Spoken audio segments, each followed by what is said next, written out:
Assalamualaikum warahmatullahi wabarakatuh. Hai, jumpa lagi dengan Bu Nova di video pembelajaran IPA. Masih pada materi gerak benda. Kali ini Ibu akan menjelaskan tentang gerak pada hewan. Salah satu sifat makhluk hidup adalah bergerak. Seperti halnya manusia, hewan juga bergerak. Semua makhluk hidup memiliki penggerak atau alat gerak. Hewan secara aktif bergerak untuk mencari makanan, berburu, bermigrasi, membangun sarang, menghindari diri dari predator, ataupun mengintai mangsanya.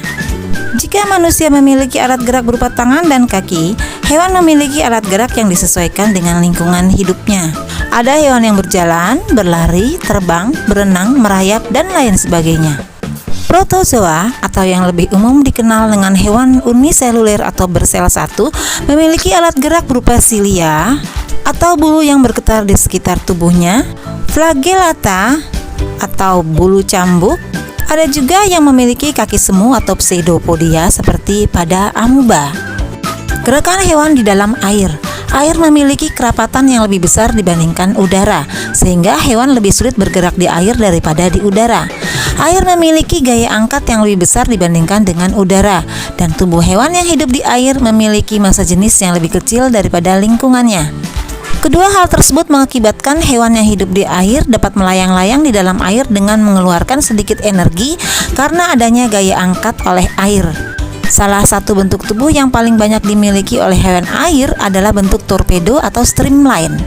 Bentuk tubuh ini memungkinkan tubuh meliuk dari sisi ke sisi dan mengurangi hambatan ketika bergerak di dalam air. Tubuh ikan dilengkapi otot dan tulang belakang yang fleksibel untuk mendorong ekor dan sirip ikan di dalam air. Ikan juga memiliki sirip tambahan yang berfungsi untuk menjaga keseimbangan. Untuk mengatur gerakan naik turun, ikan memiliki gelembung renang yang dapat mengeluarkan gas, biasanya berupa oksigen. Sebagian besar ikan menggunakan gerakan lateral pada tubuh dan sirip ekornya untuk menghasilkan gaya dorong ke depan. Ada juga yang bergerak menggunakan sirip pasangan dan sirip tengahnya. Ikan yang bergerak dengan sirip pasangan dan sirip tengah cocok hidup di terumbu karang. Tapi jenis ikan ini tidak dapat berenang secepat ikan yang bergerak dengan menggunakan tubuh dan sirip ekornya. Berbeda dengan ikan dan hewan yang hidup di dalam air, bebek dapat terapung di atas air karena memanfaatkan prinsip tegangan permukaan air. Tegangan permukaan merupakan peristiwa yang diakibatkan adanya gaya kohesi antar molekul-molekul air. Selain nyamuk, anggang-anggang juga memanfaatkan gaya tegangan permukaan untuk dapat bergerak di permukaan air.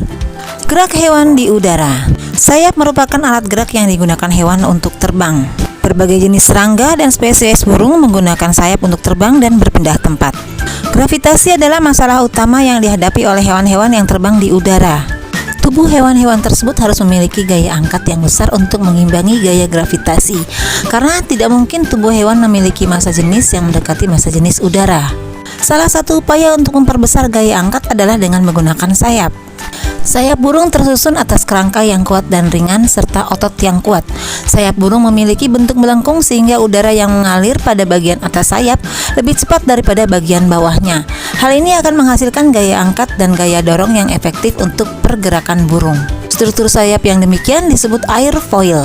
Saat sayap dikepakkan, sayap memberikan gaya aksi terhadap udara di bawah sayap, sehingga udara akan mengalir ke bawah. Sesuai dengan hukum 3 Newton, ketika benda pertama memberikan gaya F aksi pada benda kedua, maka benda kedua akan memberikan gaya F reaksi pada benda pertama. Hal inilah yang membuat burung dapat terangkat ke atas. Gerak hewan di darat. Hewan yang hidup di darat memiliki otot dan tulang yang kuat.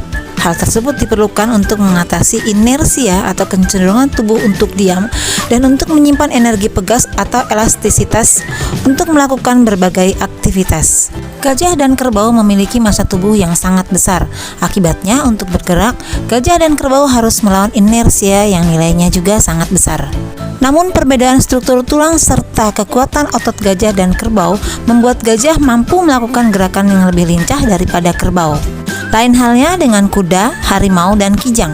Ketiga hewan tersebut memiliki struktur rangka dan otot yang sangat kuat.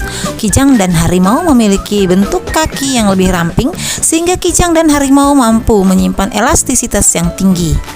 Hal tersebut mengakibatkan pada saat berlari, kijang dan harimau lebih banyak melompat ke udara dan meluncur ke udara. Gaya gesek udara yang jauh lebih kecil daripada gaya gesek permukaan tanah membuat kijang dapat berlari dengan kecepatan yang lebih tinggi daripada kuda. Katak juga merupakan salah satu hewan yang memiliki kemampuan gerak elastisitas yang tinggi. Beberapa hewan tidak memiliki tangan dan kaki sebagai alat geraknya. Sebagai gantinya, ular bergerak dengan otot-otot pada tubuhnya, memungkinkan mereka untuk merapat di atas permukaan benda. Demikian penjelasan Ibu tentang gerak pada hewan. Pada video selanjutnya, Ibu akan menjelaskan tentang gerak pada tumbuhan. Jangan lupa subscribe channel ini agar kalian bisa melihat video-video selanjutnya. Sampai jumpa di video selanjutnya. Tetap semangat belajar!